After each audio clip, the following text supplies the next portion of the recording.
Æ, ég er ekki alveg áfram með ljóðið. Nei. Ertu við tölvu?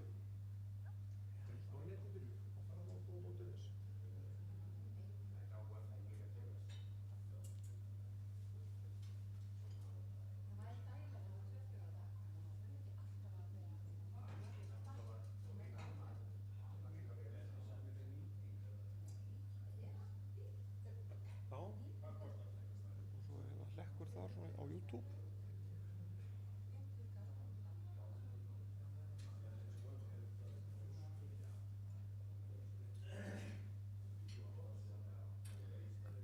Það setur hljóðið á þetta.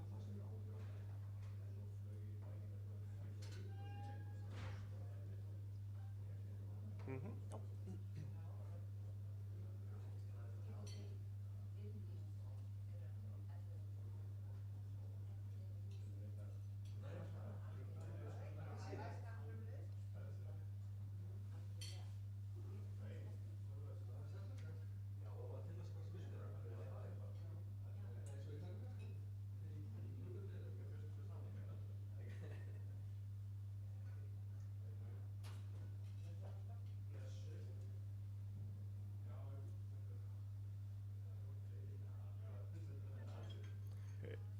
Er eitthvað svona suð?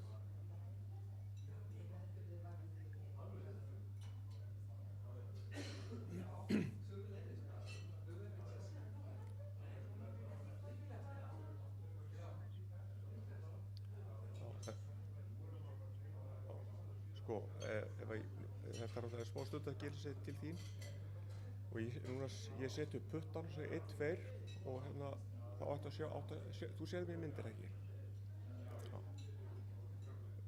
1, 2 1, 2 og tjekka hvernig það skilir sig þegar ég seti upp puttan og segi 1, 2.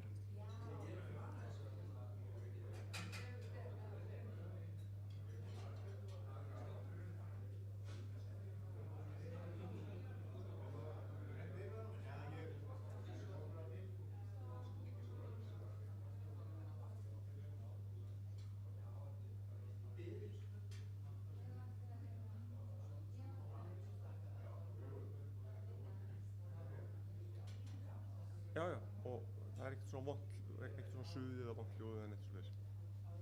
Ok, heyrðu, þá ég geri þetta einu sinni 1, 2, 3, alltaf svo að prófa að fara að hlusta sjálfur. 1, 2, 3, 1, 2, 3.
1, 2.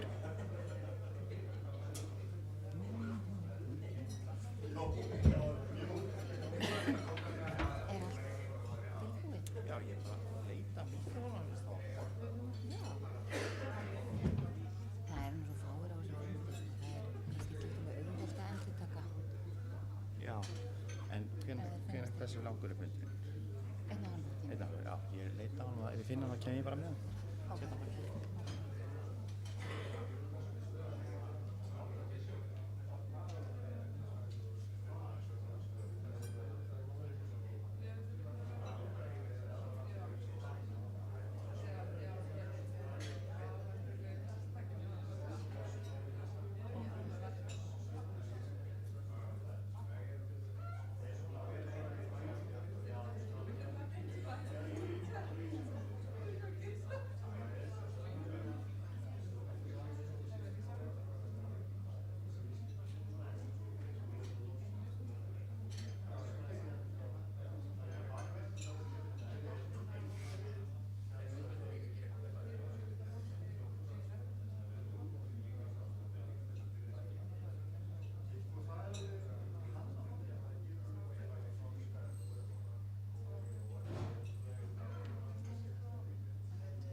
Hvernig heyrist í mig svona? Allt í lagi? Komið sæl.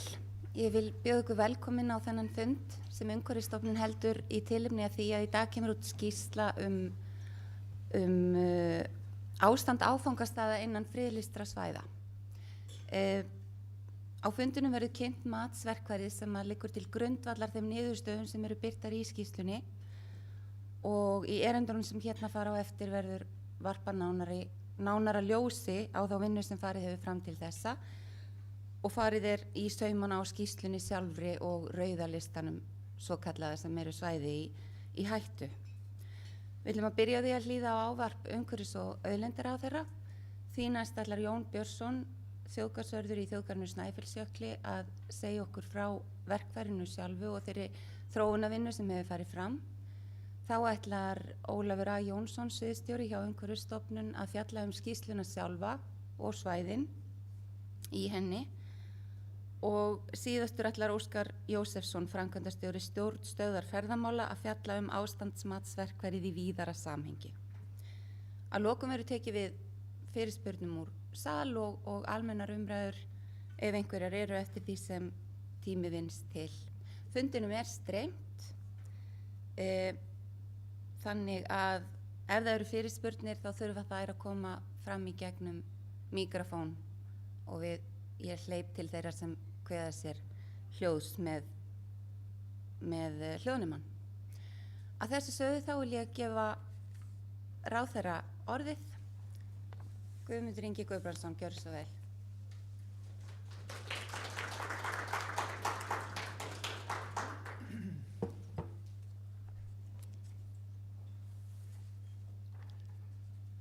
Komið sæl og blessuð öll sem öll.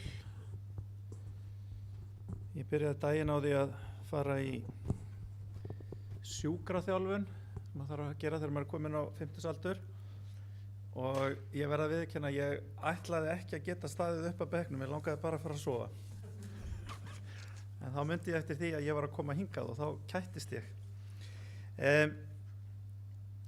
Ég vil þakka Umhverfisstofnun fyrir þetta góða framtak að halda þennan ágæta fund, mjög mikilvægt málefni. Ég ætla ekki að koma mikið inn á þessa fínu vinnu ykkar, kannski aðeins í lokin, en langar frekar aðeins að ræða svona almennt náttúruvernd, tengsl náttúruverndar og ferðaþjónustu. En við Íslendingar erum mjög rík af náttúrufegurð, náttúran okkar stórbrotin og oft og tíðum ægileg. Og hún hefur líka sterkan karakter. Hún breytir skap með litlum fyrirvara sem að birtist okkur sem mismunandi myndir og upplifanir, oft af sömu stöðunum. Að mínum mati ber okkur siðferðisleg skylda til að halda utan þennan náttúruarf okkar. Á náttúrunni byggir síðan ferðaþjónustan, stærsti útflutningsatvinnuvegur þjóðarinnar, stóran hluta afkomu sinnar. Það því mikið undir að vernda og varðveita þessi gæði og til þess þarf skýra sýn, markmið og aðgerðir í senn í þágu náttúrunnar sjálfrar og atvinnulífsins. Á undanförnum árum hefur verið unnið að þessu. Árið 2016 voru lögin með langanafninu, svo ég kalla þau. Það að segja, og þá þarf maður að draga djúpt inn andan svo maður nái og einum andardrætti að koma þessu frá sér. En árið 2016 voru lög landsáætlun uppbyggingu innviða til vernda náttúru og menningarsögulegum minjum, einnig kallað landsáætlun, samþykkt á Alþingi, löngu lögin. Í fyrra lagði ég síðan fram á þingi í fyrsta sinn stefnumótun til 12 ára með stoð í þessum lögum. Í stefnumótuninni eru sýnin og markmiðin lögð fram og getið margvíslegra aðgerða til verndar íslenskri náttúru í samhengi við ferðaþjónustu. Á meðal áhersluatriða minna í 12 ára stefnumótuninni er að sérstök áhersla sé á að sinna stöðum og svæðum sem eru friðlýst og vernd þeirra minja sem að þar eru. Að áhersla sé jafnframt á þá staði og svæði sem eru undir miklu álagi vegna ferðamanna og náttúru og minjar hafa látið á sjá. Að áhersla sé lögð á að efla landvörslu, að áhersla sé á að útfæra leiðir til stýringar og umferð ferðamanna í þágu vernda náttúru og minja og það verið þá gert með tilliti til almannaréttar. Að áhersla sé á að áætlunin stuðli að aukinni fagmennsku, vandaðri hönnun sem fellur vel að landslagi, bættu skipulagi og góðum vinnubrögðum við uppbyggingu innviða. Og að lokum að unnið sé að langtíma sýn, samræmingu vinnu og samhæfingu þeirra aðila sem að vernd náttúru og minja koma. Unnið að því að koma þessum stefnumálum í framkvæmd, hvort sem með lagabreytingum, aukinni þekking og verklegum framkvæmdum, auknu fjármagni eða öðrum áherslubreytingum. Á grundvelli stefnumótunarinnar var einnig í fyrra lögð fram í fyrsta skipti fjármögnuð verkefnaáætlun til næstu 3 ára eða til 3 ára. Þar sem úthlutað var rúmum 2 milljörðum króna til uppbyggingar innviða, sérlega á friðlýstum svæðum, eða aðalega þar, og náði til verndar náttúruminja og menningarminja. Náði úthlutunin til árana 2018 til 2020 og hluti fjármagnsins fór til landvörslu. Nú í marsmánuði mun ég leggja fram endurskoðaða verkáætlun þar sem auknu fjármagni hefur verið veitt til þessara mála með samþykkt fjármála áætlunar 2019 til 2023 og stefnum við að því að til viðbótar við áætlunina frá í fyrra verði nú úthlutað rúmum 1,7 milljarði króna á næstu 3 árum 2019 til 2021. Vil ég meina að hér sé mjög tímabærar og nauðsynlegar fjárheimildir að ræða, enda núverandi ríkisstjórn full alvara með því að takast á við þau vandamál sem hrannast hafa upp á undanförnum árum vegna ágangs ferðamanna og til þess að gera ferðaþjónustu á Íslandi sjálfbærari en hún hefur verið. Nú samhliða þessu eru síðan fyrirhugaðar auknar fjárveitingar til landvörslu á næstu árum sem bæði munu nýtast til að anna stóraukinni þörf á friðlýstum svæðum sem nú þegar eru til, en einnig til að mæta landvörslu á nýjum svæðum þar sem unnið að friðlýsingum eins og stendur. Ég vil gjarnan nefna tvö stór verkefni á sviði náttúruverndar sem ég tel að muni skipta miklu máli á næstu árum. Annað stofnun þjóðgarðs á miðhálendi Íslands sem yrði langstærsta framlag okkar Íslendinga til náttúruverndar í heiminum til þessa. Og hitt sameining verkefna hins opinbera í náttúruvernd undir eina sterka stofnun. Mun ég leggja fram frumvarp þess efnis á Alþingi væntanlega nú í marsmánuði. Að þessu sögðu vil ég einnig nefna að á síðasta ári stofnaði ég vinnuteymi milli Umhverfisstofnunar og ráðuneytisins sem hefur það verkefni með höndum að vinna að átaki í friðlýsingum. Átakið nær til svæða í verndarflokki rammaáætlunar sem samþykkt var á Alþingi árið 2013, svæða á náttúruverndaráætlunum sem samþykktar voru 2004 og 2009 og svæða sem undir miklu álagi ferðamanna, auk reyndar annarra svæða þar sem til dæmis landeigendur óska eftir að friðlýst verði landareignir sínar. Og nýlegt dæmið hið síðastnefnda ósk fólksins á Dröngum og Ströndum að jörð þeirra verði friðlýst. Vinna við átakið komin ágætlega af stað en aukinn kraftur verður settur í hann á þessu ári með auknu fjármagni til að vinna hraðar að þeim verkefnum sem hafa safnast upp á undanförnum árum. Nú hér í dag kynnir Umhverfisstofnun afrakstur mikilvægara vinnu mat á ástandi friðlýstra svæða. og birtir samhliða því lista yfir svæði sem þarfnast sérstakrar áherslu, líkt og válistar eru unnir fyrir ástand tegunda og stofna. Þessi vinna er að mínu mati mjög mikilvæg til þess að þekkja ástand helstu náttúruperlna okkar, ekki síst í tengslum við ferðaþjónustu og álag ferðamanna. Vinna sem þessi getur auðvelda forgangsröðum við umsjón svæða og framkvæmdir til verndar náttúrunni. Þá segir þessi vinna til hvernig og hvaða breytingar verða á milli ára og verður þannig mikilvægt vöktunartæki á árangri okkar við vernd og varðveislu þessara svæða. Ég vil þakka Umhverfisstofnun fyrir umfangsmiklu og góða vinnu sem upplýsir og auðveldar ákvarðanatöku. Að lokum vil ég segja þetta. Við erum með ómetanlegt fjöregg í höndunum. Þar sem náttúruarfur okkar er annars vegar. Svæði sem þegar eru friðlýst, svæði sem framkvæmdavaldinu hefur verið falið að friðlýsa og önnur svæði sem óskir eru að vernda, og þetta er allt saman ábyrgðarmikið verkefni sem stjórnvöld hafa nú tekið föstum tökum. Áfram við og áfram náttúra Íslands.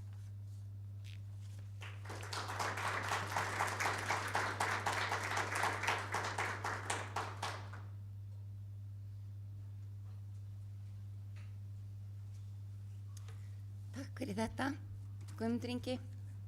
Guðmundur Ingi hefur auðvitað komið mjög víða við í náttúruvernd á sínum starfsferli og þekkir kannski með einna beinustum hætti álag á áfangastöðum friðlýstra svæða í gegnum störf sín í landvörslu. Ég er ekkert viss að allir viti það að hann var landvörður í langan tíma. En næstur í pontu er Jón Björnsson, þjóðgarðsvörður í þjóðgarðinum Snæfellsjökli, og hann hefur leitt þróunarvinnu verkfærisins sem er hérna til kynningar í dag, ástandsmatsverkfærisins, og hann ætlar að segja okkur frá verkfærinu. Gjörðu svo vel, Jón.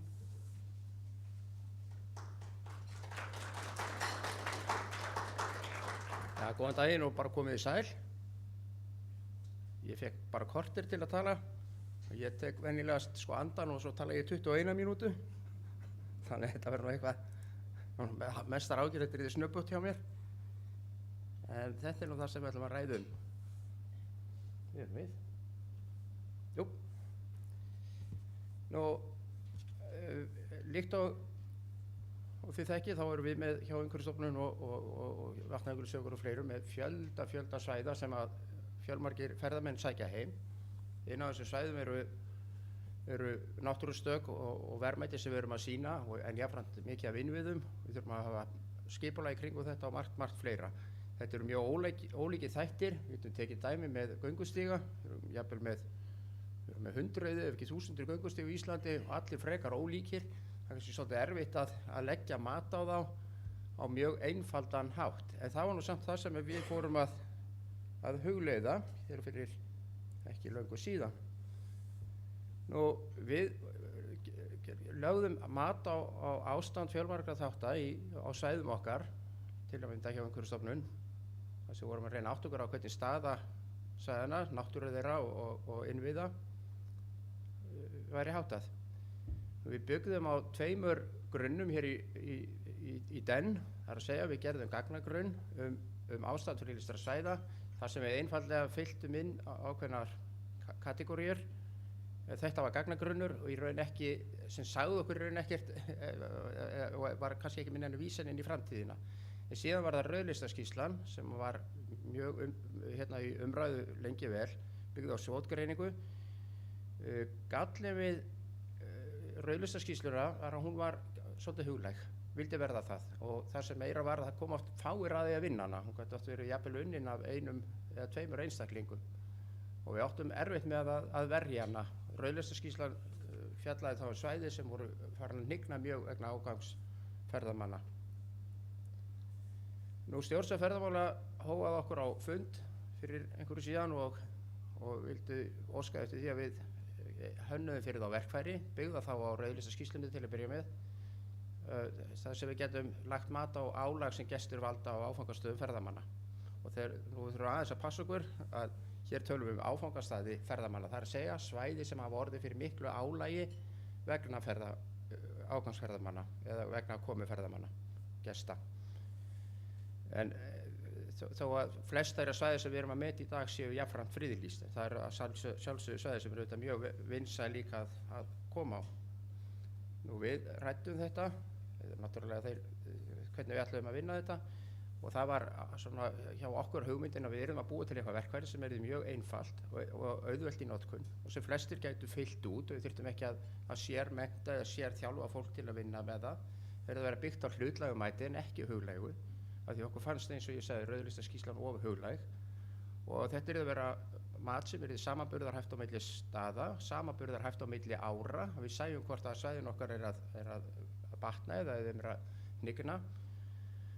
Og við ákváðum jafnframt að láta verkfæri taka á einstökum svæðum en ekki heilum heildum, og þá tek ég dæmi að Fjallabak var lengi vel á rauðum lista, en það var raun aðeins 2 eða 3 svæði innan Fjallabak sem voru illa farin. Mestu leyti var Fjallabak mjög góðu ástandi, og dæmi er að það voru þá sérstaklega landmannalögur, að landmannalögur í raun voru að fella allt svæðið. Þannig að við ákváðum að við erum að búa til eitthvað svona matsverkfæri sem tæki á þessu raunverulega vanda en ekki svæðunum í heild. Nú við kynntumst þessu verkfæri sem við gefið út 2008 og er fyrirmyndin af því sem við gerðum. Þetta verkfæri er notað til þess að meta virkni stjórnunar eða árangur stjórnunar á friðlýstum svæðum eða þjóðgörðum erlendis. Og mér er lengi vel þá hugleitum við hvort að við ættum ekki að vinna þessa skýrslu upp á staðhæfana og fara að nota hana hér á Íslandi bara til þess að meta hvernig við að standa okkur í stjórnun. Þessa skýrslu getið þið fundið á netinu. Og það sem þeir gera þar, þá er þeir setja fram svona eins konar viðföng eða fullyrðingar, þar sem fólk merkir við hvað á best við í viðföngum. Dæmir hér er 1 viðfang, það eru þessar 4 fullyrðingar sem þarna koma. Hér er verið að tala markmiðs verndarsvæðis.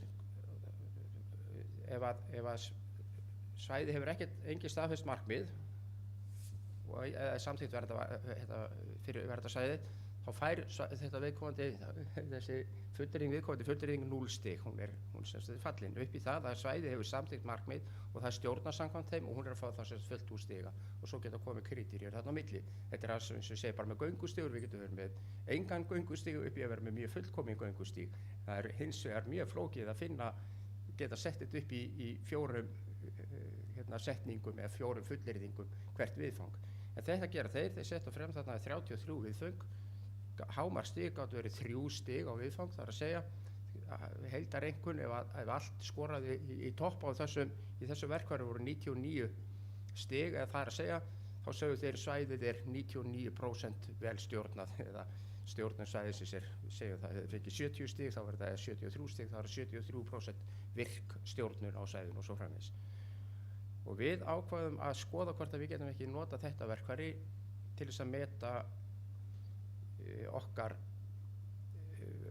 ástand svæðana hér hjá okkur. Nú eins og ég segi, þá var það stjórnstöðin sem að kallaði okkur á fund og bauð okkur fjármagn til þess að setja á laggirnar einhvers konar verkfæri eða rauðlistaskýrslu sem við getum notað, og áfangaskýrsla varð sem sagt ofan á. Nú við byrjum að setja frá verk og tímaáætlun, við skipuðum verkefnastjóra, síðan héldum við fund og tókum okkur saman og skráðum niður þá sem við taldum væri brýnt að fá að verkfærin að mótun þess, eða svona upphafsmótun, og við héldum helgarna fund hér á Grand Hotel og fengum fjölmarga sérfræðinga til þess að aðstoða okkur við að skoða hvaða þætti við vildum meta inn á þessum áfangastöðum okkar. Það er að setja niður þessi viðföngu eða krítíriur.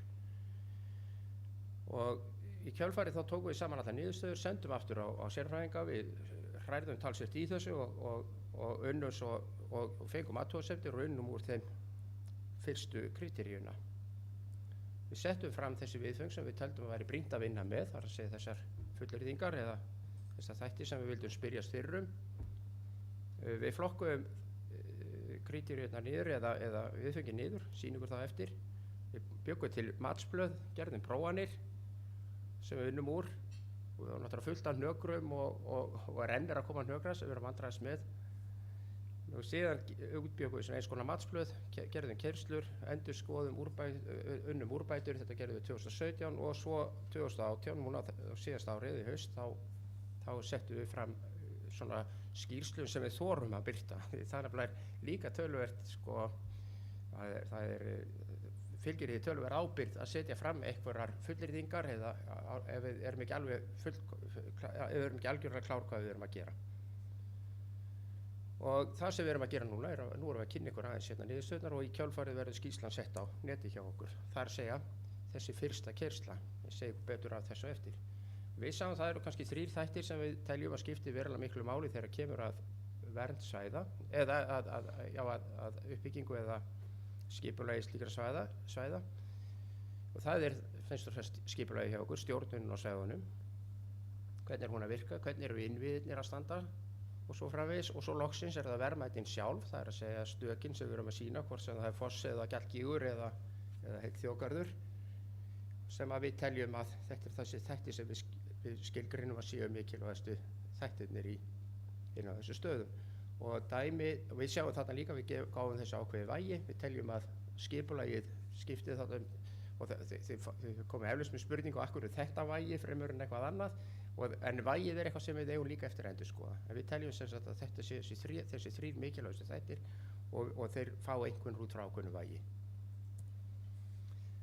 Byrja að segja ykkur örlítið frá skipulaginu fyrst. Það sem við teljum að skipti máli á verndarsvæðum og einkenni góða áfangastæði, það er að það séu góða leiðbeiningar til staðar, upplýsingar, skilti, bæklingar, upplýsingar á netun og svo framvegis. Þetta skiptir allt máli. Það sé jafnframt einhver sem hafi umsjón með svæðinu, það sé landvarsla og eitthvað ákveðin rekstur í gangi í kringu það. Það sé til fjármagn til þess að viðhalda svæðunum og til að byggja þau upp. Við þurfum að tryggja að sé einhverja áætlanir til framtíð þeirra og stjórnun, og það er líka mjög brýnt að það séu inn í skipulagsáætlunum, hvort sem er sveitarfélaga eða annars, eins og svo dæmið sem aðalskipulag og deiliskipulag séu virk og það sé tekið tillit til svæðana í þeim. Og við tökum líka á hlutum eins og ólöglegu athæfi, það er að segja þessi þáttur í stjórnsýslunni sem er við okkur er gert að tryggja að ákvæði friðlýsingar séu virt á svæðunum, það er raun hluti af þessu þætti.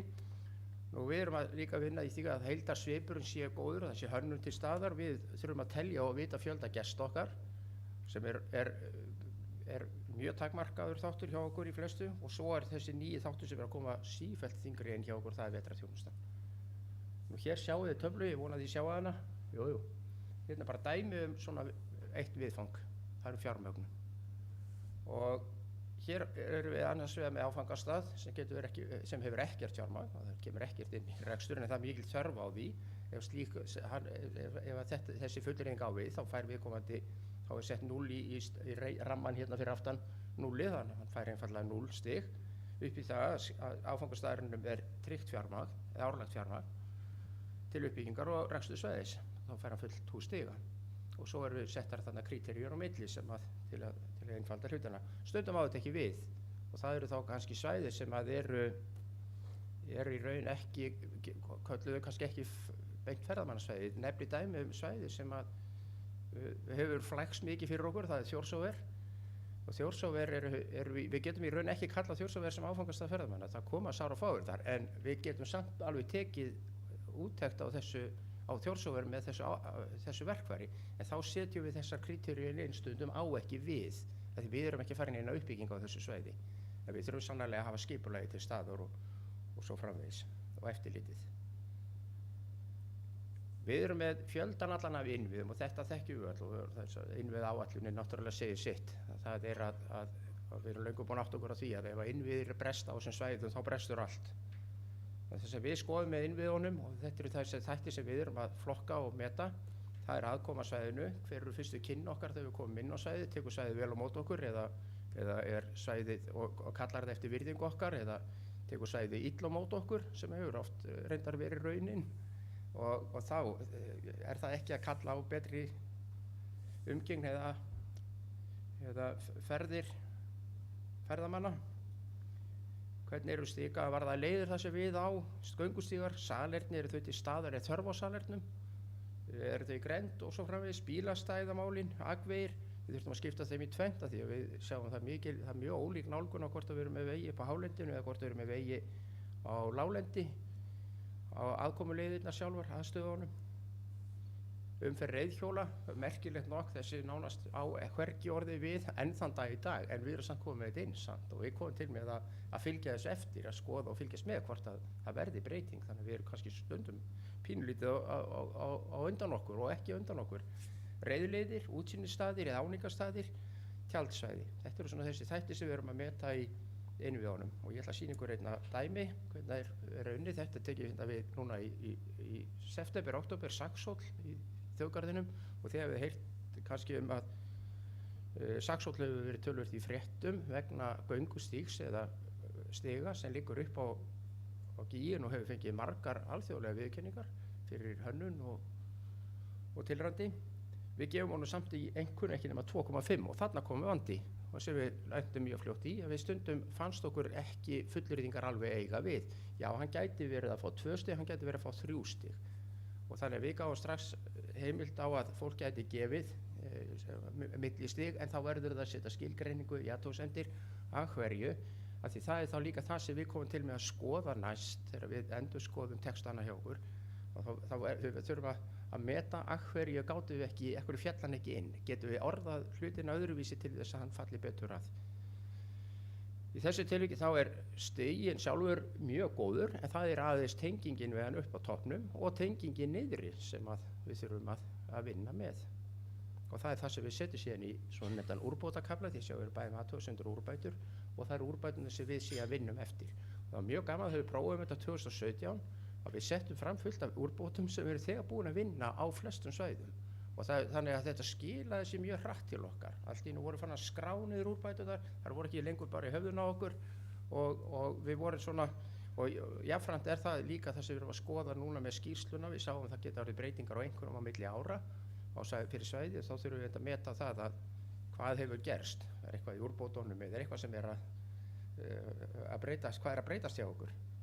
Loksins tókum við fyrir verðmæti áfangastaðana, það er í raun það sem fólk er að sækjast eftir og gestir koma til að sjá, og þessi þáttur er jafnframt verðmætasti hlutinn og verðmætasti þátturinn á svæðunum okkar.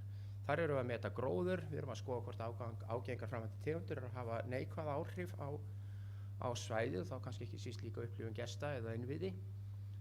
Er landslagið, erum við að horfa á heilnæmt eða slitið landslag, menningarminjar, jarðminjar, lífríki, dýralíf og landnýting. Allt er þetta hluti sem við erum semst að meta inn í þessu svonefndu verðmætum. Það er kannski gaman að segja frá því, þetta er nú sá þáttur sem við vorum alltaf hræddust og þetta var það sem við vorum að horfa á í rauðlistaskýrslunni. Við sögðum oft, svæðið er að hruni komið vegna, og við erum að missa gildi, svæðin er að missa gildi sín, þar sem að náttúran er farin að verða undir svo miklu álagi að völdu ferðamanna. Merkilegt þegar við fórum að skoða þetta verkfæri og fórum að horfa á þetta út frá því, og aðeins hefur breyst skoðun okkar. Sem betur fer, í flestu tilvikum eru verðmætin, þau halda nokkuð oft sínu, en það eru miklu fremur innviðirnir og skipulagi sem er að fella svæðin. Þegar að hins vegar verðmætin falla, þá er vá í gangi, og það er eitthvað sem við þurfum að grípa inn í. Hér er dæmi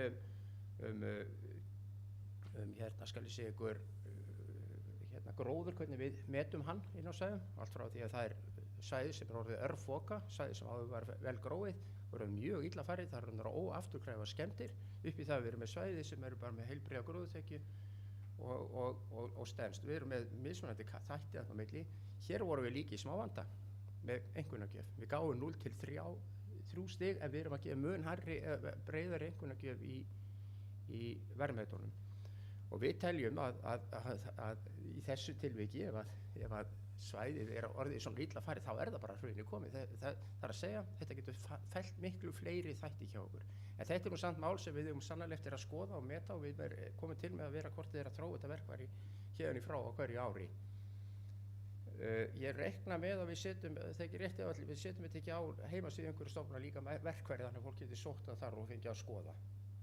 Nú vægið er svona, við teljum að skipulagi gildi 21% af heildar einkunnagjöf svæða, innviðirnir 27%, verðmætin eru 52%, það er að segja heild. Við ákvaðum, þegar við reiknum út, við erum að taka saman stigin okkar, þá sjáum við það að við fáum kannski 72 stig fyrir, er heildar útkomu einhver ákveðnu svæði. Við ákvaðum að gefa þessu bara eins og einhvern frá 0 til 10.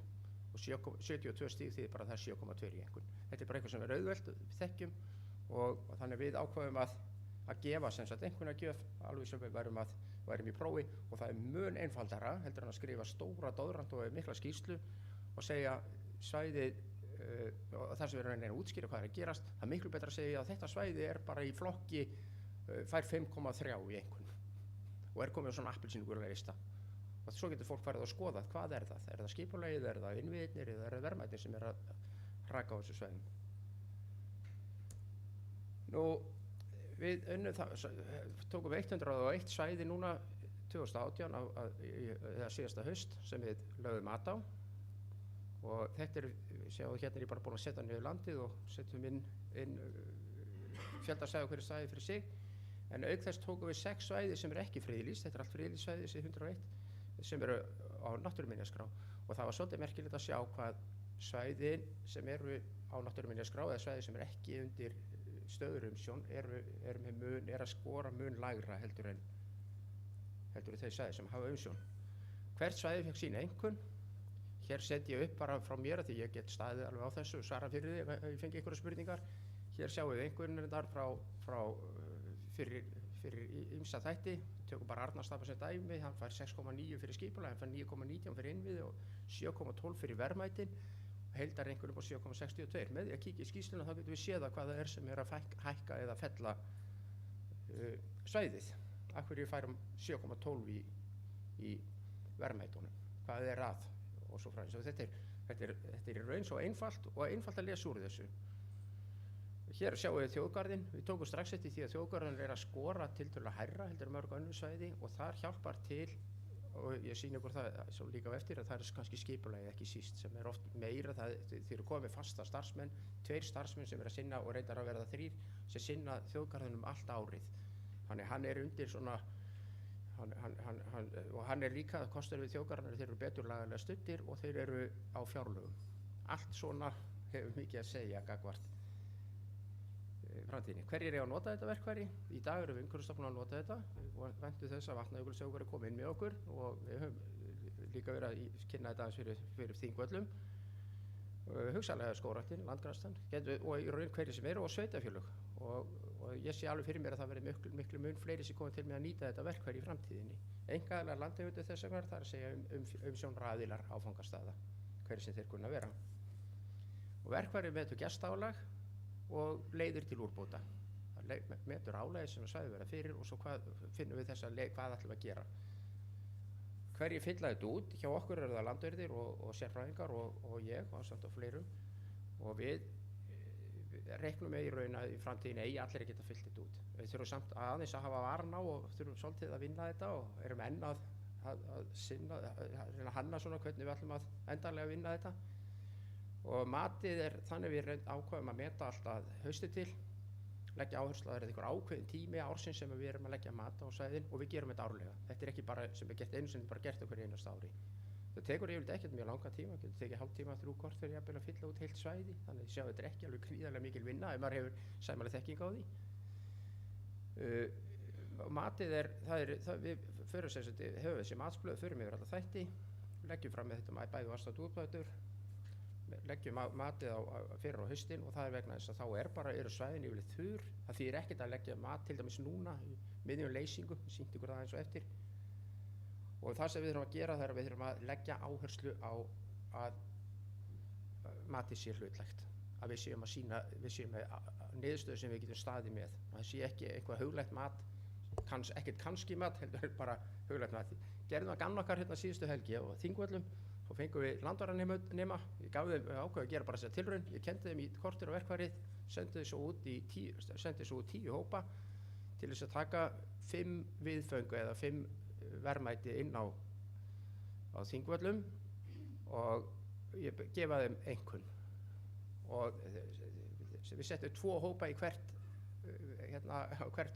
verðmæti til þess að sjá hvort það er breyting á milli hópana. Og einn hópur hérna, hann tekur hérna Valhöll á Þingvallabæ og setur hann bara á rautt svæði, verðmætin, hann er bara komin á válista.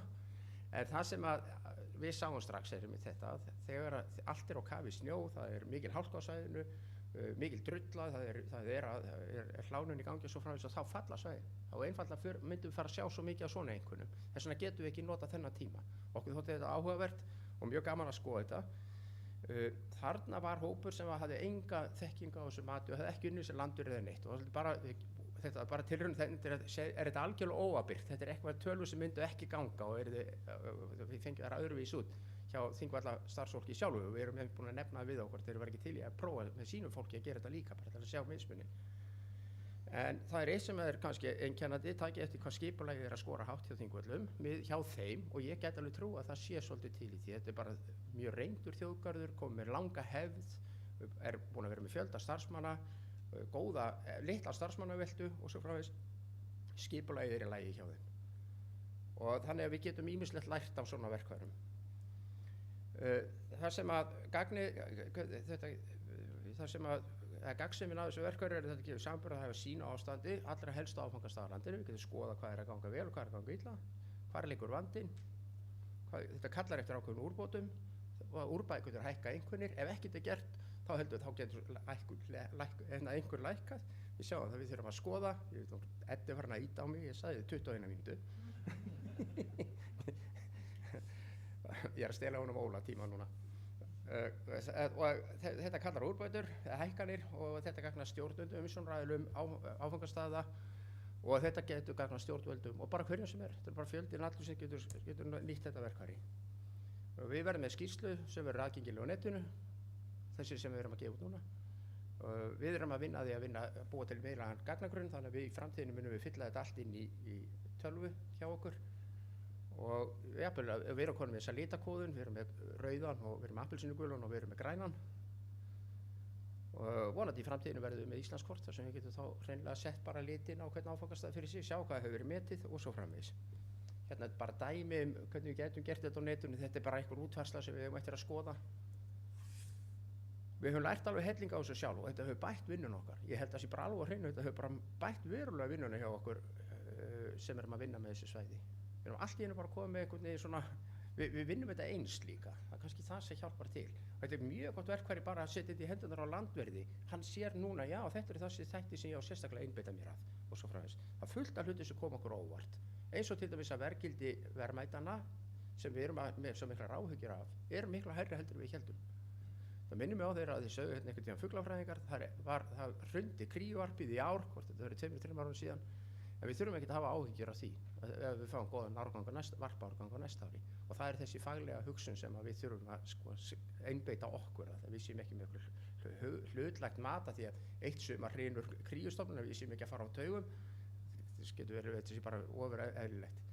Við höfum bætt skipulag hjá okkur og við erum líka búin að átta okkur á hvað skiptir miklu máli að hafa gott skipulag. Eitt en að margt eins og í skipulaginu kostar svo litla peninga að laga, það líka kom okkur óvart. Bara það að ákveða dagsetningar landvarða í heimsóknir á svæði sem er ekki undir umsjón hækkar einhvern svæðana. Bara það að skipuleggja heimsóknartíma og hvað er að gera. Og við hefum líka verið að auka samstarf til að mynda að koma í ljós þegar við vorum að skoða eins og með menningarminjar, við vissum ekkert menningarminjar. Í dag vitum við bara miklu meir menningarminjar af því að við höfum verið að vinna í þessu verkfæri og við fengum líka minjastofnun aðeins til þess að koma með okkur að þessu og meta þetta með okkur, hvað getum gert. En við þurfum það er ýmislegt sem við þurfum að vara, verkfærið er mjög brothætt ennþá og það er svo auðvelt að missa þetta verkfæri í að verða hlutlægt. Við höfum stöðusvæði hvort við getum notað til að forgangsraða fjármagnin á svæði. Ég sagði þetta svona, við erum aðeins að passa okkur því þá gætum við hreinlega, gætum menn fara að nota þetta í pólitísku tilgangi. Nýta til þess að fá fjármagn og það verður að passa okkur á. Þetta verður að vera hlutlægt mat. Gefa raunsanna mynd á svæðum en ekki óskaða mynd. Það fullt af hnökrum í þessu sem við þurfum að laga og sníða. Við þurfum að bæta við flokkum eða fækka. Við þurfum að endurmeta alla metna staði og við þurfum að hugsanlega þjálfa upp okkar fólk þegar við þurfum að leggja vinnu í þetta og við þurfum að koma upp svona skráningu á gagnagrunni. Verkfærið eru aldrei tilbúið, getur sagt ykkur. Við höldum bara áfram að vinna þetta alltaf. Þetta mun bara breytast eins og svæðin okkar og landið kemur til með að breytast. En þetta er bara fyrsti áfangi í miklu stærra ferli sem við svo vonandi förum með í framtíðinni. Ég reikna með þetta verði svo allt á netinu og nú er ég komin 7 mínútur fram yfir. Nei, ég veit ekki hvað ég komin fram yfir. Takk fyrir.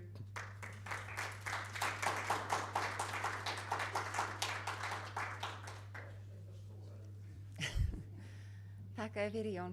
Ég get staðfest að áherslan á það að matið sé ekki huglægt er mjög mikil hjá Umhverfisstofnun og ef að svæði skorar hjá sérfræðingi eða landverði undir einhverjum ákveðinni tölu þá er kallaður saman fundur þar sem að allir í teyminu taka umræðuna saman svæði þannig að það er ekki verið að leika sér að því að fella svæði. En næstur ætlar að tala Ólafur A. Jónsson, sviðsstjóri hjá Umhverfisstofnun og hann ætlar að fara nánar í saumana á skýrslunni og rauðlistasvæðunum.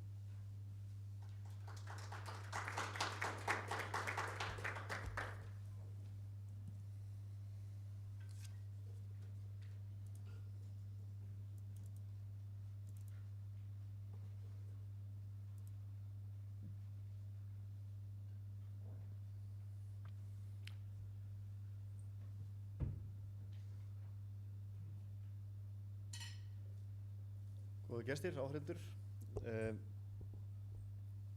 Ég vil byrja því að þakka Jóni fyrir góða kynningu á þessu og fyrir ykkur að staldra hérna með okkur í dag til þess að hlýða á þessar niðurstöður okkar sem við erum búin að hafa ansi mikið fyrir að móta þetta verkfæri eins og þið erum búin að heyra og við erum búin að velta þessu mikið fyrir okkur hvernig best er að koma þessu sem best frá okkur og við erum búin að læra mjög mikið. Við byrjum á þessu verkfæri, byrjum á því að skoða betur svona, getur sagt, rauðlistan eftir í tíð Svandísar Svavarsdóttur sem kallaði eftir að það væri búin til svona stuttulisti. Við vorum að gera langar skýrslur eins og Jón nefndi hérna sem voru nánast gagnagrunnar svæðin en sem endurspeglaði ekki beinleinis raunhaft ástand á svæðunum og það var eins og oft gerist nú þá er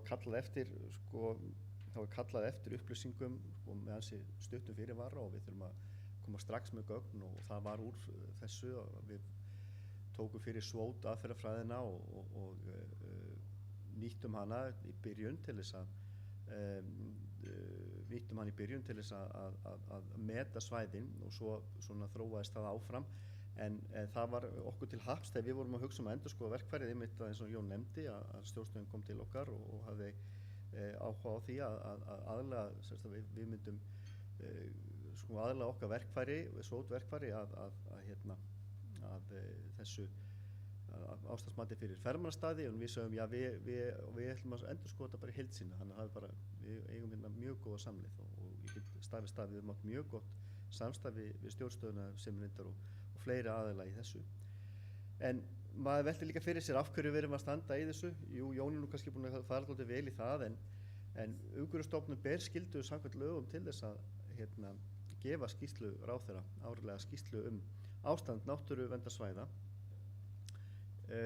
í umsjón Umhverfisstofnunar og það er líka eina af þessum gagnrýnum sem við höfum heyrt að það hefur ekki verið, við höfum ekki verið að taka öll svæði eða það hefur skilið ykkur út undan og við getum svo vel skilið það en við erum svo ekki að fara út fyrir okkar umboð. Heldur halda okkur bara við þau svæði sem við eigum að sjá en eins og Jón nefndi líka að þetta verkfæri sem við erum að búa til núna þetta gefur til þess að þetta tækifæri til þess að taka hvern einasta ferðamannastað allar staði sem við getum allar staði sem að rauninni ferð með sækja og við viljum náttúrulega upplýsa, við viljum að fólk sé upplýst og við viljum að sveitarfélög og almenningur sé upplýstur hvernig ástand náttúrunnar er. Við viljum líka forgangsraða okkar fjármagn, okkar aðgerðum, okkar tíma. Við erum ekki með endalausa fjármuni og tíma til þess að sinna svæðum, en við viljum þá bara vera að huga að réttum svæðum og forgangsraða þannig. Svo viljum við líka kanna hvernig við erum að standa okkur. Eru þar aðgerðir sem við erum að fara í, eru þar að bera árangur, eitthvað sem við þurfum að gera betur. Og það er það sem að líka þetta nýja verkfæri sem að Jón kynnti hérna. Þetta er lykilatriði því að fylgjast með. Það er kosturum við þessa einkunnagjöf sem Jón myndist á sem að við getum þá haldið áfram að fylgjast með.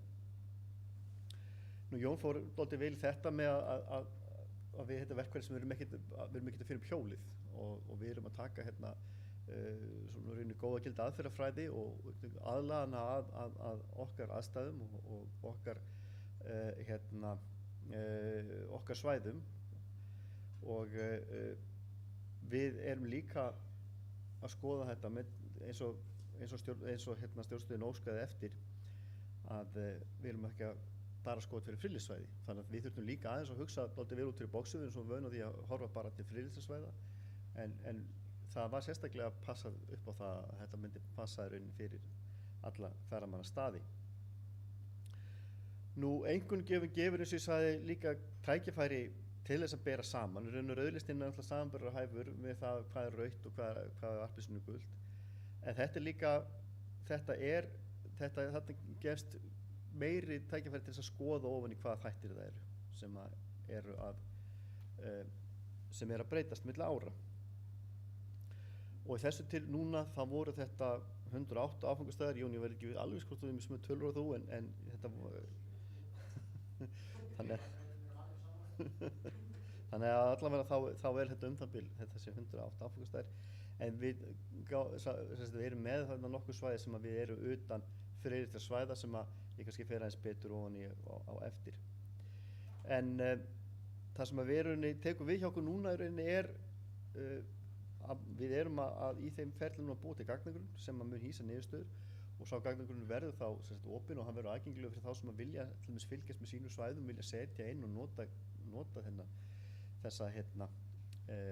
nota þetta verkfæri og fylgjast með bara hvernig ferðamannastæðinum inn er að þróast eða eitthvað slíkt og þá við hýsum gögnin, þannig að við munum hýsa gögnin fyrir alla þessa áfangastæði ferðamanna. Nú, það er mjög mikilvægt að ég fara minnist aðeins aftur á þessa þrjá megin matsþætti. Það er þannig að þetta voru skipulag og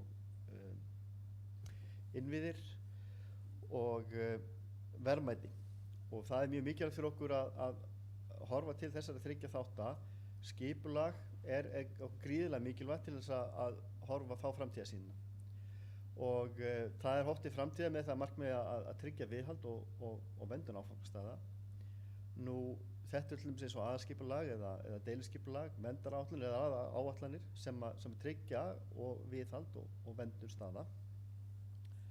Nú innviðir, þetta eru sem manngerðarhlutar. Þetta eru þessi hlutar sem að stýra umferð og hlífa svæðin fyrir ágangi og tryggja viðundarþjónustu á fjölförnum svæðum.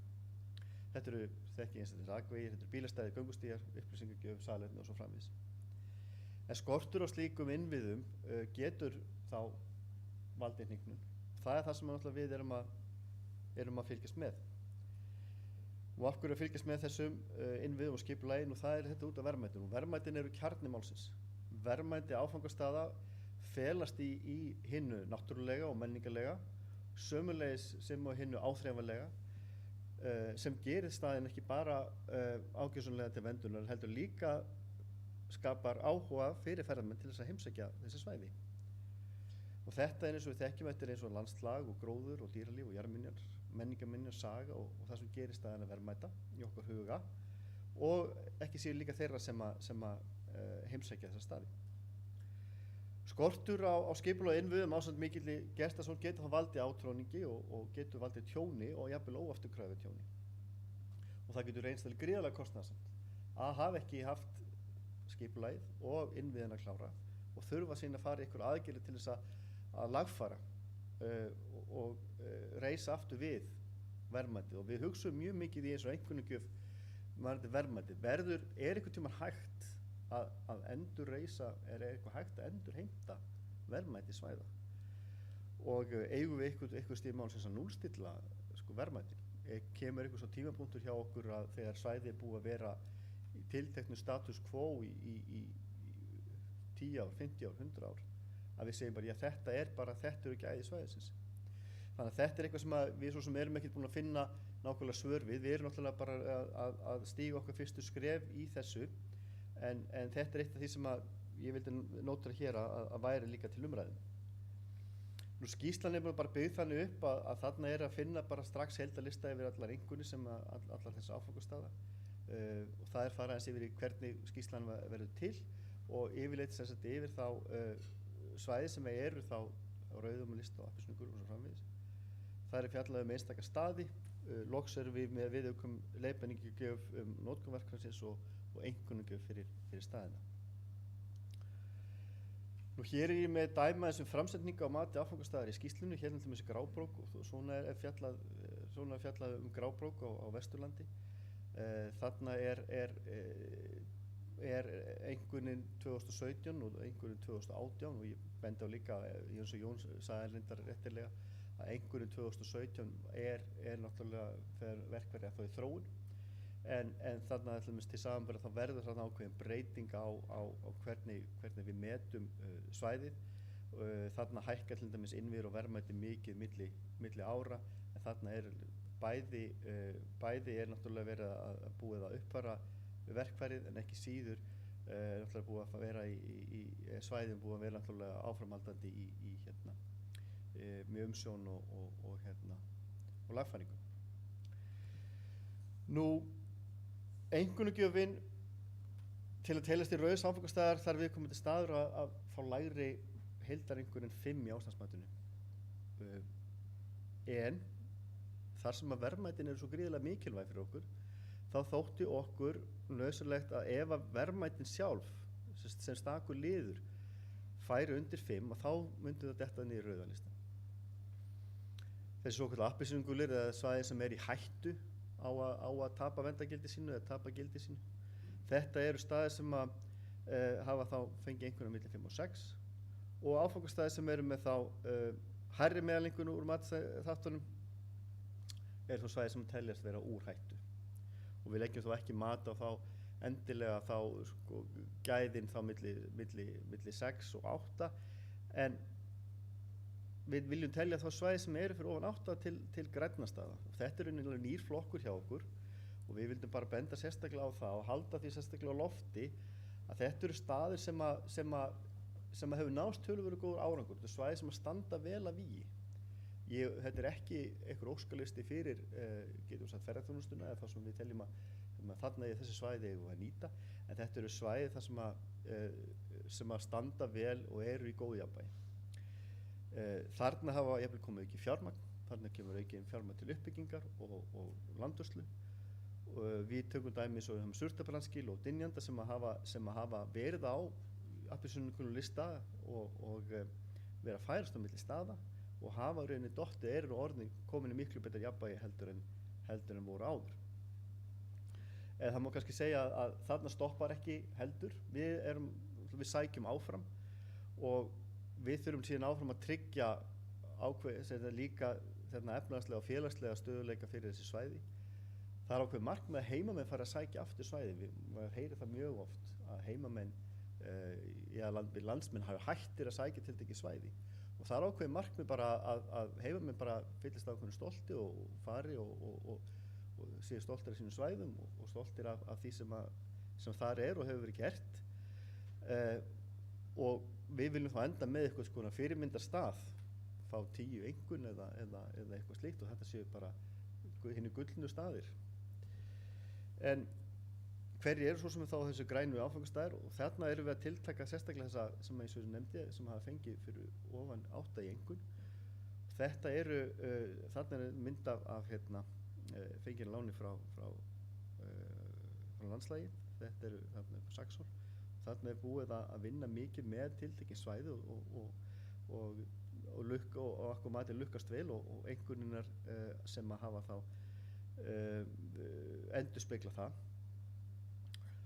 Nú, þetta ekki endilega mjög fjölmenni staðir, fjölmenni áfangastaðir, en geta verið það.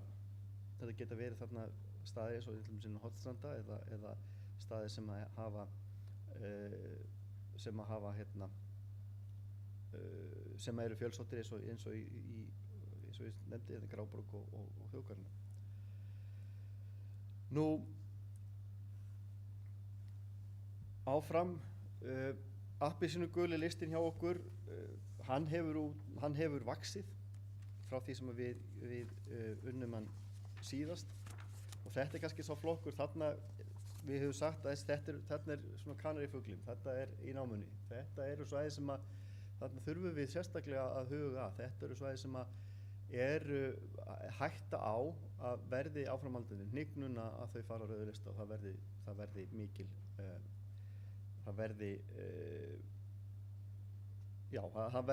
mikil hnignun og geti lent á rauðu lista hjá okkur og þau tapja verndargildi sínu. Þarna eru ný svæði sem eru komin inn og jafnvel ný friðlýst svæði eins og Álafoss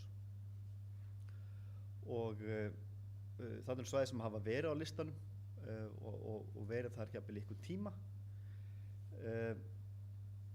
Ég vil líka benda á að þarna eru svæði sem eru ekki friðlýst en voru samt metnið og það má segja að við höfum gert vegna þess að við erum með starfsmenn á svæðunum og við höfum verið falin umsjón með þessum svæðum og þarna er til dæmis Fjaðrárgljúfur sem við höfum verið með nú heilsárslandvörslu í Fjaðrárgljúfrum og þetta er svæði sem að þar töluverðar uppbyggingu, þar er bara, nú eru fréttir lokanir á þessu svæði og þarna er bara hætta á að ef við förum ekki að fara þarna í aðgerðir þá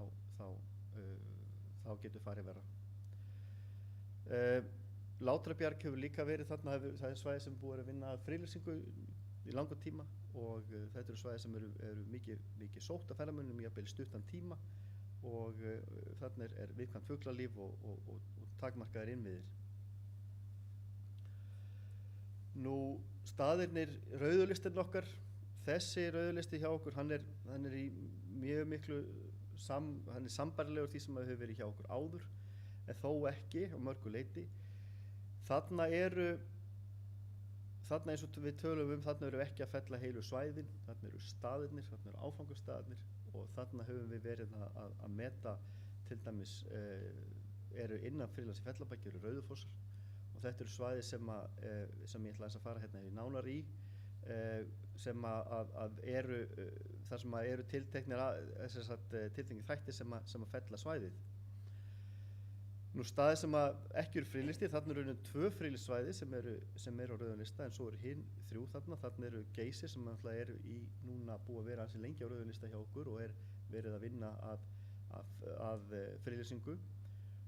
Kerlingafjöll eru líka í vinnslu sem friðlýsinga og þarna eru þá Hverasvæðið sérstaklega tekið til, ekki Kerlingafjöll í heild sinni. Og svo Þjórsárdalur og Gjáin í Þjórsárdalur. Þetta eru einmitt svæði sem við höfum haft líka með starfsfólk og við höfum haft afskipti af með okkar starfsfólki. Og það hefur þá í sínu umsjón og hlutverki gefið þessum svæðum, farið með svæðin í gegnum þetta mat, þetta ástandsmat. Nú, ef við skoðum bara hvert að þessi rauðu svæða fyrir sig, það er Dettifoss á austanverðum. Þarna hefur svæðið hnignað mikið vegna ónógs innviða og ónógra uppbyggingar og skipulags sem hefur þá valdið að verðmæti hefur farið þá fyrir niður 5 í einhvern og er hérna rauðatalan 3,59 og það sem að fellir náttúrulega á svæði en heildareinkunn líka undir 5, 4,55.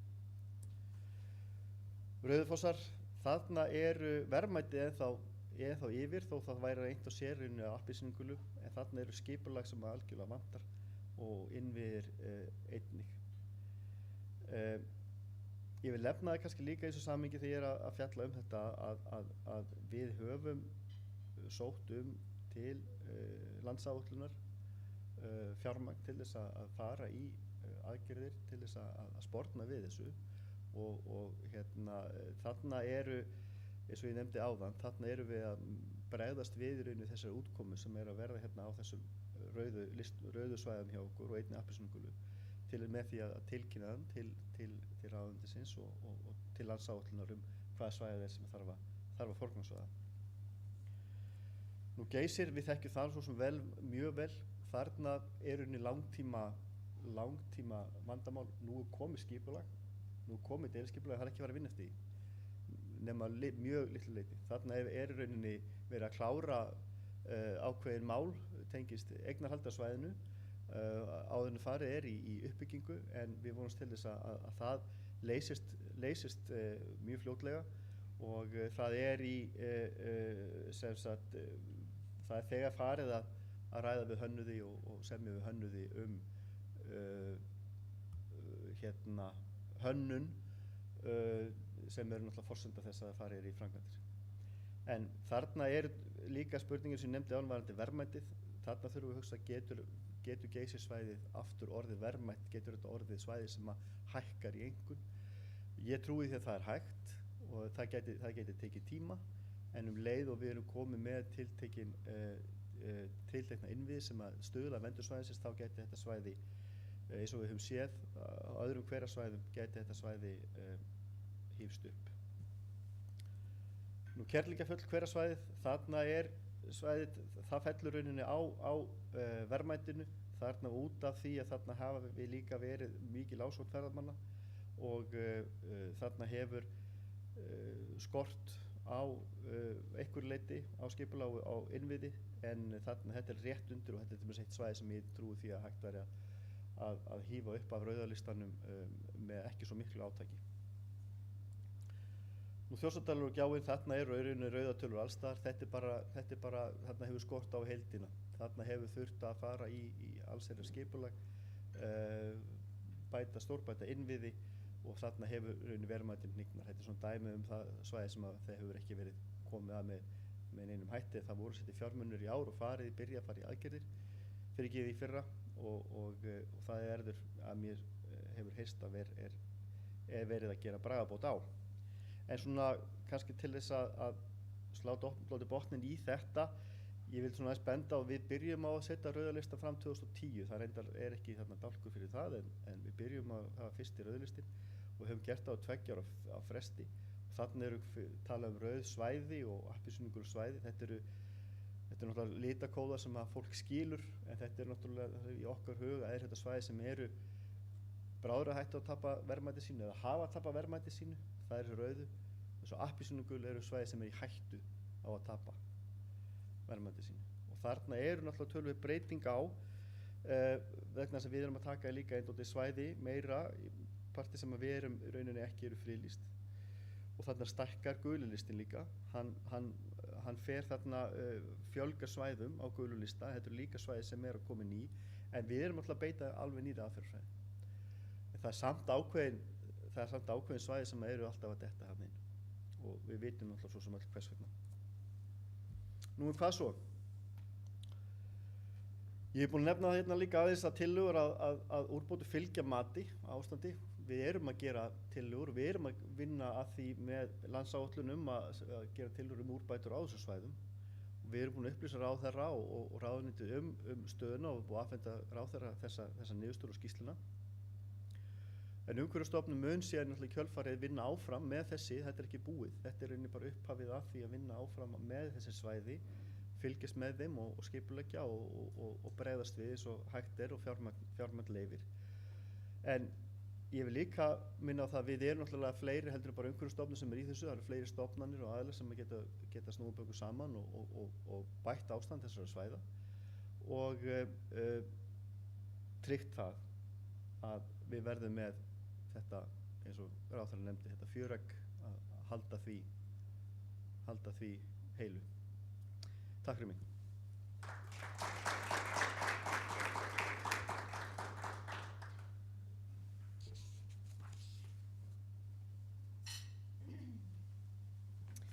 Takk fyrir þetta, Ólafur.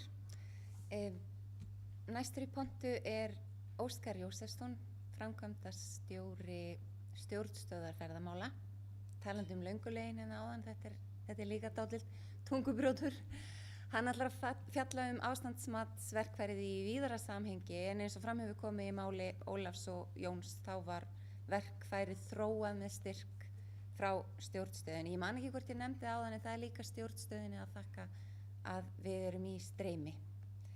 Gjörðu svo vel, Óskar.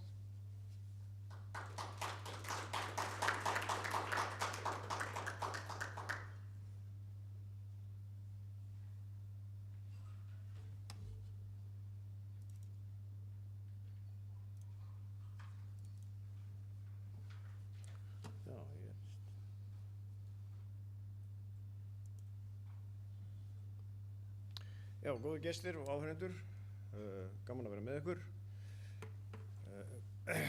Ég ætlaði pínlítið að ræða hérna þetta verkfæri svona í pínlítið víðara samhengi.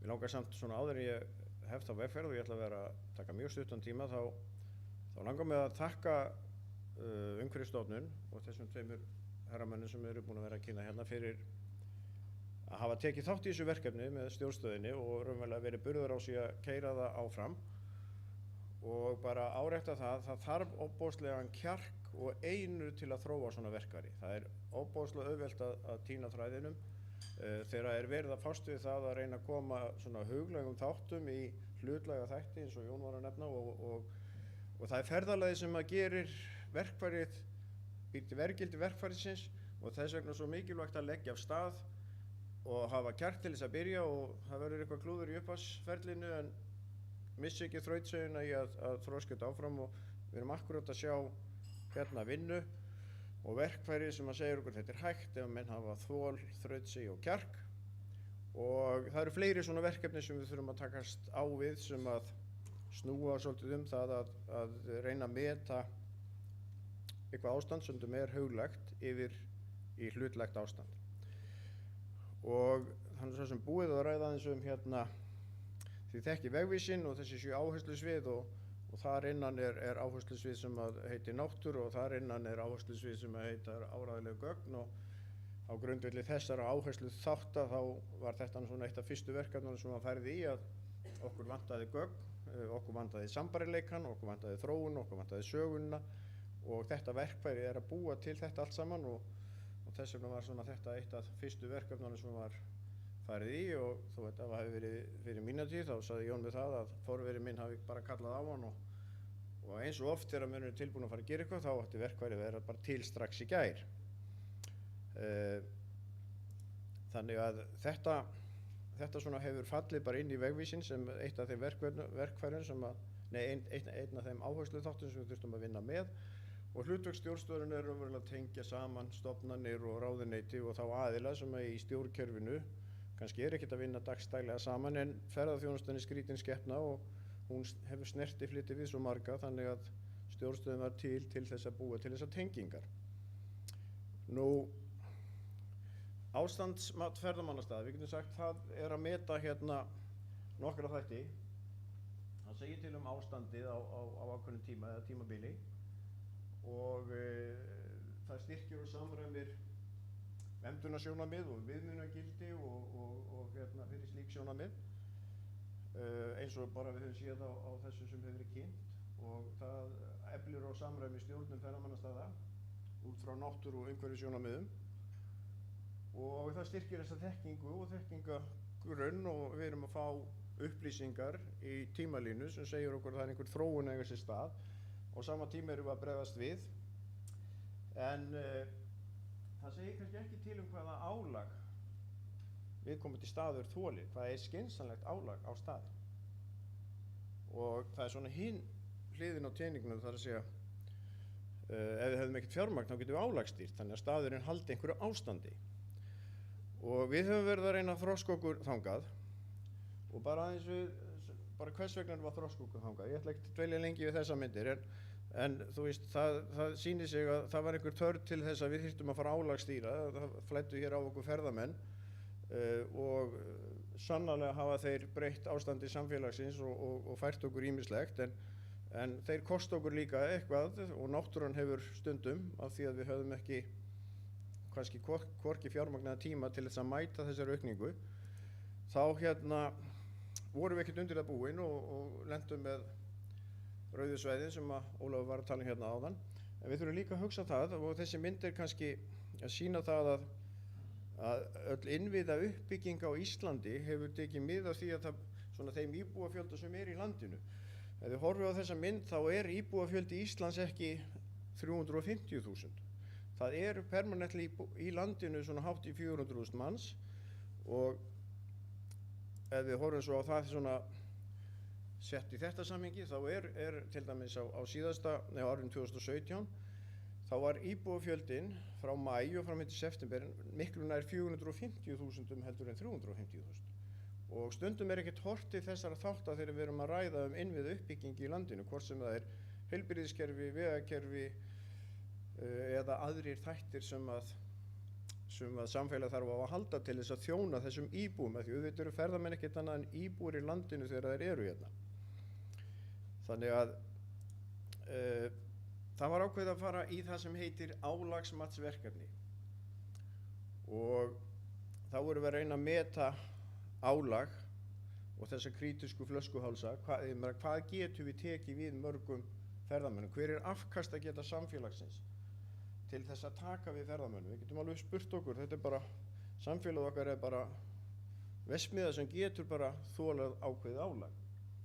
Og hverjir eru þessi krítisku flöskuhálsar og eru til einhver viðurkennd viðmið fyrir þá og þá þolmörk og hvar stöndum við í dag og til nánar framtíðar, svona hvernig við metum það. Og þeir þættir sem eru krítiskir, eru þeir hreyfanlegir þá út frá tveimur vítum. Það annars vegar bara hreyfanlegir út frá skipulagslegum þáttum, af því við vitum það jafnvel þó við allt fjármagnið, þá getum við ekkert breytt þættinum af því að það tekur 10 ára byggja nýjan veg eða hvað það sem það að gera og svo hins vegar þá að ef að það ekki flöskuhálsinn, hversu hratt getum við breytt þeim. Og hérna verður að vinna við verkefni sem að hefur á okkur vitandi aldrei verið unnið á landsvísu. Það hefur verið unnið svæðisbundið en aldrei á landsvísu.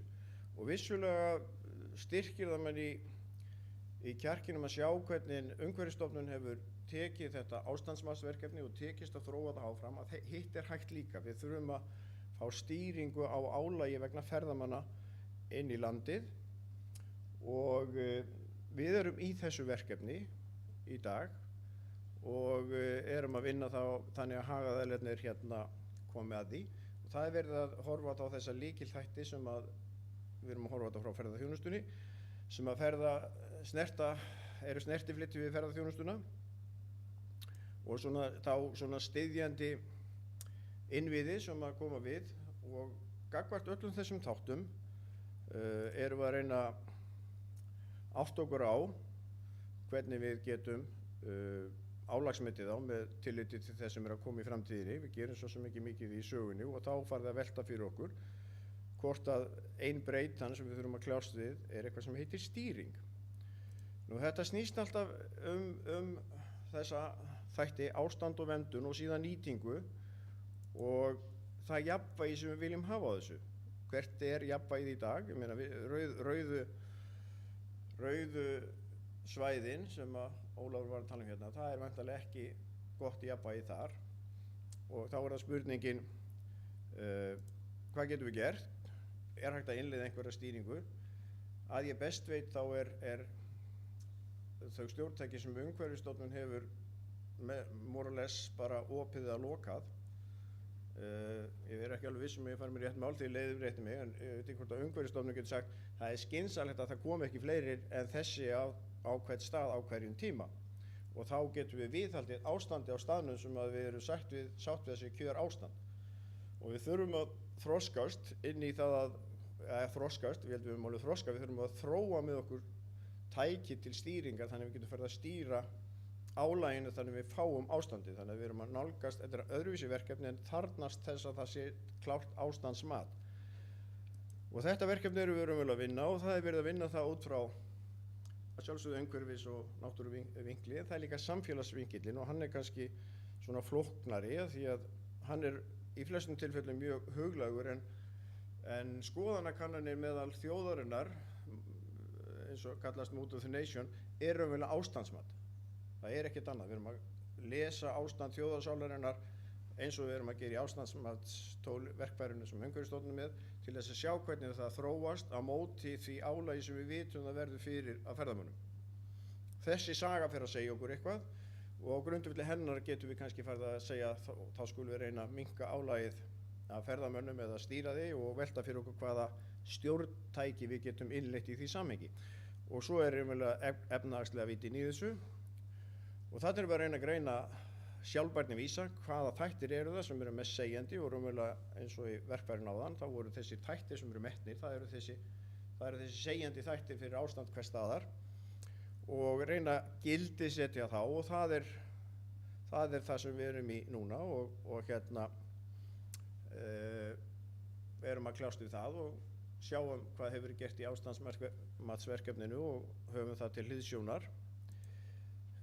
Og þetta erum við alltaf að gera á móti þessum gesti sem að kemur og heimsækjur okkur og við viljum að hann sé eins og þessi aðili, glaður og ánægður og sé upplifið það að hann hefur átt góðan tíma hérna og við upplifum að okkur líður vel með heimsóknina og við erum að viðhalda verðmæti þessara þáttar sem hann er að sækja, sem eru ferðamannastaðir, náttúruperlur, friðlýst og afþreying og fara að velta fyrir okkur svo hvernig við getum stýrt út frá því. Það eru búið að skilgreina og búið að gefa út skýrslu þá 66 sjálfbærni vísa sem við ætlum að hafa til hliðsjónar og vinnuhópar að setja fram gildisetningu þeirra og út úr þessu vonumst við til þess að fá afurð eins og Jón var að tala ástandsmatsverkefni fyrir Umhverfisstofnun er verkfæri og við erum að leggja grunn að því að eiga stjórntæki sem að við getum byggt á þá framtíðarstefnu Íslands sem áfangastaðar og þetta er hjálpatæki til að tryggja að ferðaþjónustan verði sjálfbær í umhverfis samfélagslegu og efnahagslegu sjónarmiði. Þannig að sjálfbærni, mínum huga er sjálfbærni bara frasi, það er til búið að skilgreina sjálfbærni vísana og gildisetja þá. Og ég nefni bara í því samhengi og frasa því leyti til þau byggir bara á huglægu ástandi hvers og eins, hvað honum finnst. Og tvö dæmi í þessu samhengi er það að þið þekkið öll hraða sem við erum sammála við ætlum að meta sem svo vegalengd sem hún ferði yfir yfirborð jarðar á tíma. Og við erum bara sammála það. En það er hins vegar ekki réttur hraði. Þetta er alveg sagt ykkur það, því að það er hraði, eins og flugmenn kalla airspeed, það er miklu réttari hraði heldur en þessi hraði. Það skiptir ekki máli, við erum sammála þegar við metum þetta svona og þar alveg getum við sagt, staðinn fyrir einhverstað má keyra hægt eða hratt, það er bara ákveðið viðmið sem menn hafa, menn stýr út frá því. Við höfum annað fenómen sem heitir lykt. Og það veit svo til að það er ekki til mæligildi fyrir lykt. Þetta er stórt vandamál í heiminum því að menn eru með svínabú, Danir, frændur okkar kljást við þetta og þeir eru búin að reyna að búa til hið löggilda nef og svona fyndið, þeir standa 20 einstaklingar saman með svona nef og er að reyna að samræma lykt og reyna að breyta hugtakinu lykt í eitthvað mæligildi. Og við erum pínutið þarna með fullt af svona huglægum þáttum sem við þurfum að umbreyta í hlutlæga þætti og fara að stýra út frá þeim. Nú afurðin sem við vonumst til að geta séð út frá þessu er einhver staða sem við erum í og miðað við einhverja þróun á þeim krítísku þáttum sem við mætum, hvort að við erum að þróast innan eins og í ástandsmatinu, rauðra, grænna eða gulra svæða og hvað þættir það eru sem við þurfum þá að takast á við til þess að geta fengið að haldið áfram að þróa ferðaþjónustuna í sátt og samlyndi við þjóðina og líka bara þannig að ferðamaðurinn upplifi það sem viljum hann upplifi því að við getum auðveldlega lent í hann hætt að koma og bara benda á það, þegar við horfum á þessar tölur og þannig að við búið svona forecast til 2030 að ef að það væri 12% vöxtur, þá voru 10 milljón ferðamanns að koma hérna 2030 og það má öllum vera ljóst að það er einhver að samfara mig ef einhver ætlar að segja mér að við getum alveg tekið á móti 10 milljón ferðamannum. Við getum hugsanlega gert ef við innleiðum stýringu og gerum fullt af hlutum en ef það er svona eins og í tímanum sem er liðin velta inn á okkur þá myndi nefið á mér segja að það fer allt til fjandans. Ok, það er að hægja innstreymið á þeim núna sem er kannski ekkert alls slæmt því að við þurfum smá andrými til þess að ná okkur saman og í raun og veru held ég að þegar grannt er skoðað þá sé ekki til samfélag hvergi í heiminum sem þoli tveggjast af að tölu í vexti ferðamanna mörg ár í röð. Það er bara ekki hægt að byggja innviði miðað við þetta bara eins og eitthvað samfélag sem var að fjölga sér 10% á ári, það er bara ekki hægt. Og þess vegna þurfum við að fara að velta fyrir okkur hvernig ef við verðum nú svona óbáslega spennandi í augum ferðamanna sem við skulum vona að verða þá kannski þurfum við að horfa til þess að við þurfum að innleiða einhverja stýringu. Og það krefst fullt af flóknum málum sem þarnast úrlausnar og lagalega þarta og fullt af slíkum. Þannig að ástandsmat og að því við höfum þetta góða tól fyrir umhverfisþáttinn gagnvart friðlýstu svæðinu sem við getum svo yfirfært annars staðar, þá þurfum við að eiga eitthvað sem gefur okkur ástandsmat á sálarlífi þjóðarinnar, það er að segja sem félagslega þætti, og við þurfum líka að hafa eitthvað ástandsmat á efnahagslega þættinum. Ég meina, viljum við að ferðaþjónustan standi fyrir 80% gjaldeyristekjum þjóðarinnar eins og sjávarútvegurinn gerði einhvern tímann, viljum við fara þangað, viljum við nýta öll þessar auðlindir eins og til þess vinnumarkaði til þess að fara þangað. Við þurfum bara að spyrja okkur þessar spurningar, hvað ástand viljum við hafa, og svo getum við átt okkur á því hvort við erum á rauðu, gulu eða grænu, og þá innleitt stýringu, sjálfsögðu alltaf innleitt viðbrögð og fjárfest og bætt og gert betur eins og ástandsmatið hjá Jóni er að leiða af sér, en líka þurfum við á einhverjum tímapunkti alltaf að velta fyrir okkur stýringu, og í þeim fasa þegar þetta verkefni var sett af stað, þá voru menn svo sem ekki búin að sjá fyrir sér að þetta var að hægja, þá var það alveg ljóst að við yrðum að innleiða stýringu. Ef við ætlum að hafa þessa atvinnugrein sem burðarás fyrir Íslands samfélag til lengri tíma litið, af því að það segir sér sjálft að við hefum ekki gert það, þá hefði upplifun ferðamannsins hrunið og hann hefði bara hægt að koma.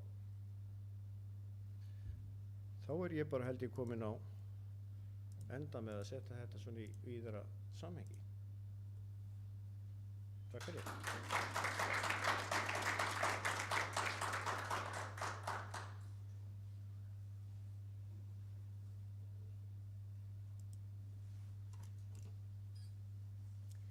Kærar þakkir fyrir þetta, Óskar. Þetta var athyglisvert. Við höfum örfáar mínútur eftir áður en að fundi slitið. Ef það eru einhverjar fyrirspurnir, þá mættu þær koma núna. Því miður þá týndust hljóðnemar hótelsins. Ég hef ekki fengið hljóðnema í hendur. Þannig að ef það er einhver fyrirspurn, þá bara er gott ef að sá sem svarar endurtekur hana kannski í hljóðneman hér áður en hann svarar. Er einhver með spurningar? Já?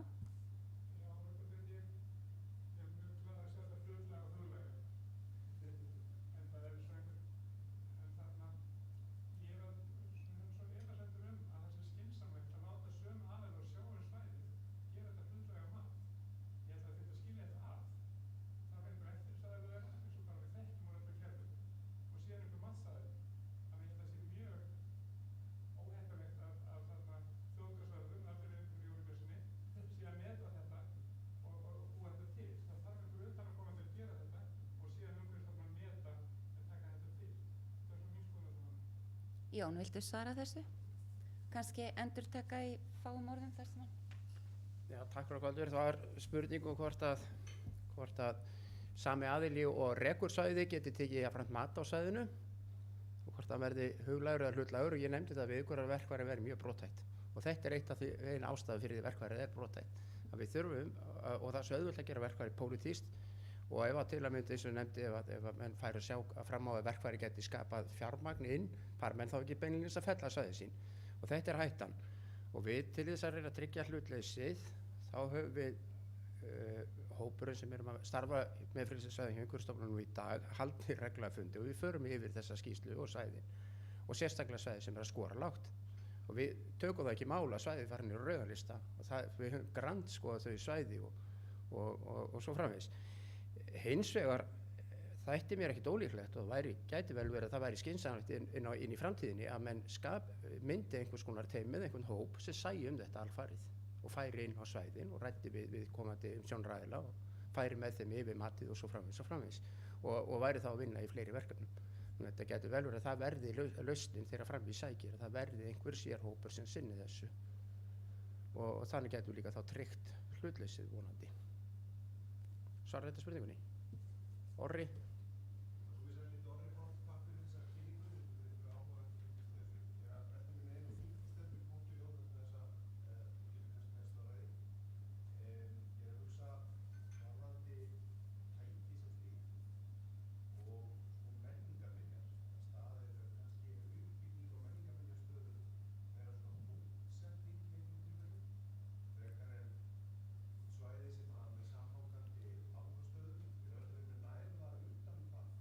Orri Páll spyr hvort að verkfærin á utan menningar minjastæði og svo framvegis. Það kom reynda mjög fljótt upp þegar við fórum að vinna með verkfærið. Við vissum svo lítið um Minjastofnun, en það er samt Minjastofnun sem kom þessari spurningu inn, sem sagt, að þeir voru með okkur á þessu stóra fundi.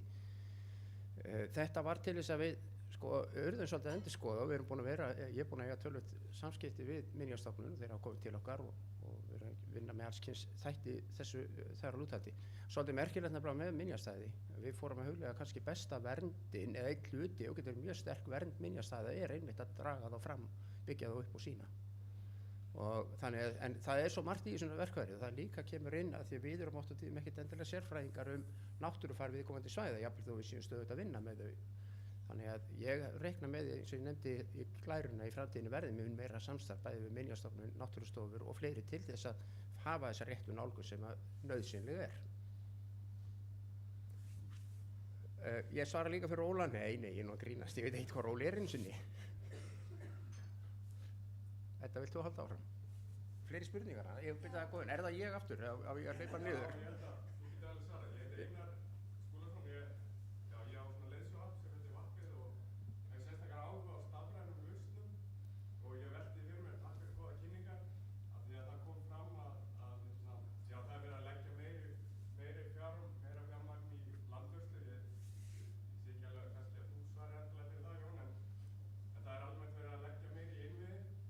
Og ég velti bara fyrir mér, eins og í sambandi við eftirlit og kannski skýringu sem að Óskar myndist á, er ekki óhjákvæmilegt að reyna að finna út, skoða stafrænar lausnir til þess að veita upplýsingar, aðstoða ferðamanninn, fræðan, eins og skipti gera gjarnan, og kannski stýra ágangi og sömulegis eftirlit og fá gögn inn. Hafa menn eitthvað skoða þetta svona í alvöru? Já, það kemur spurning hvort að við getum nýtt stafrænar lausnir meira við stjórnum svæð okkar, svo sem að upplýsa ferðamenn og margt fleira. Já, sannarlega við erum í sjálfu sér líka svolítið að spyrja styrr þetta, þar að segja að þetta er hluti af skipulagi svæðanna.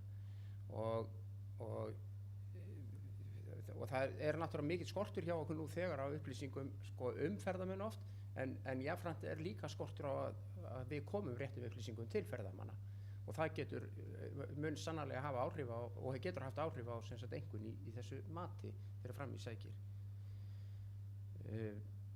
Býtur nú, já, var eitthvað fleira sem að Það var kannski aðeins og við mikið bara fyrir þig, þannig að Já, eins og ég segi, bara allar ábendingar eru líka mjög góður. Ég reikna með að við komum sannarlega til með að vinna, og ég vona að við þróumst áfram, við erum ekkert að hætta. Eins og ég sagði ykkur áðan, verkfærið aldrei tilbúið.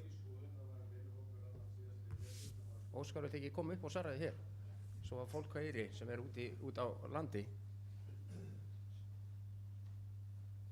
Ég get aðeins bætt við Einar, þetta í skoðun. Það var vinnuhópur í fyrravetur á störfum sem var að skoða merkingar og upplýsingamiðlun til ferðamanna, og það var svona pínlítið niðurstaða menn aðeins ákvaða að fara að skoða þessa stafrænu möguleika, af því það er alveg ljóst að ferðamaðurinn er að þróast þangað að annarkvort fær hann upplýsingar í gegnum eitthvað navigation kerfi í bílnum eða þá í gegnum eitthvað sem kemur í gegnum símann hans. Það eru svona yfirgnæfandi líkur að þessi tveir þættir verði þessi tveir miðlar verði þangað sem hann sækir upplýsingarnar, og það er verið að vinna í því, og þar leiðandi var svona hægt á að fara að merkja og búa til merkja frumskó, og menn vita það að upplýsinga, svona Tourist Information Center eru mjög dýr í rekstri, þannig að það er verið að reyna að átta sig á því hvernig við getum byggt upp þennan stafræna heim.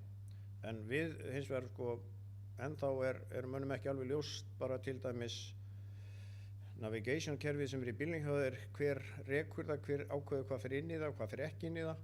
Við vitum það að þegar við keyrum í Þýskalandi þá fáum við upplýsingar roadblocks, slys, veðurfar og allan fjandann. Þannig er alveg ljóst að það er alveg haugur af aðilum sem er að streyma inn í þetta kerfi upplýsingum, fyrir utan svo upplýsingar sem geta haft áhrif á hegðun eins og auglýsingur og annað slíkt. Þannig að við erum að reyna að kortleggja þetta til þess að átta okkur á hvernig við viljum hafa þetta hérna á Íslandi, og þá hver ætti að halda utan slíkt.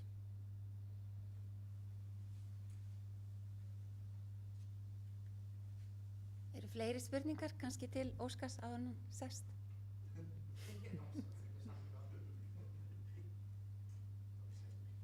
Ekkert, engar fleiri spurningar. Þá bara þakka ykkur kærlega fyrir komuna öllum og takk fyrir þeir sem fylgdust með streyminu og slít fundi hér með. Takk.